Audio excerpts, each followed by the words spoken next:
Namomroblema na ang lokal na pamahalaan ng Albay sa malaking pondong kakailanganin daw para sa planong permanenteng paglilipat sa mga residenteng nakatira sa permanent danger zone ng Bulkang Mayon.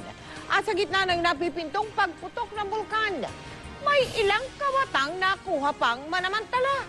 Nakatutok si Cedric Castillo. Hindi napigilan ng pag-aalboroto ng Mayon ang ilang masasamang loob, pati mga bakal sa benchmarks ng PHIVOLCS sa loob ng 6-kilometer permanent danger zone ninakaw. Panukat ng pag-alsa ng lupa para sa geodetic test ang mga marker. Mabuti na lang daw natuklasan kaya naayos agad.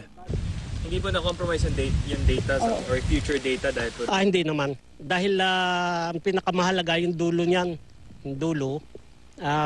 Sa benchmark 1 at benchmark 20. Kasama ang PHIVOLCS, nakalapit ang GMA News ng 4 na kilometro mula sa Mayon. Dito, tanaw ang ganda ng bulkan. Abandonado na ang buong paligid. Nananatiling barado ang Mayon sa gitna ng tila pananahimik nito.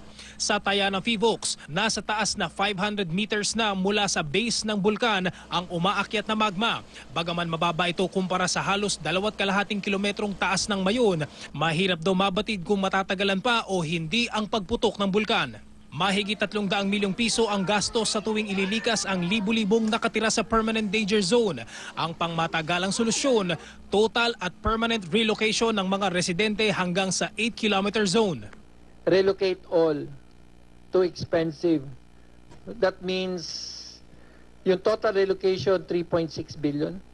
Kasi di naman namin kakayanin ng 3.6 billion. Hiwalay na pondo pa raw ang kailangan para sa kabuhayan ng mga ire-relocate, maging ang pagbili sa 12,000 hectares na taniman sa loob ng danger zone.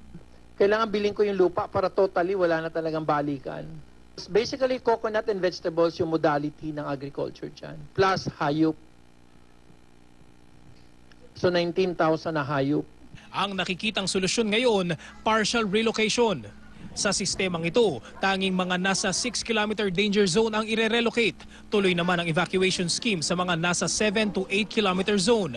Ang gastos, 600 million pesos isang bagsakan at mahigit 200 milyong piso kada puputok ang bulkan. Mula rito sa Albay, Cedric Castillo, Nakatutok, 24 Oras.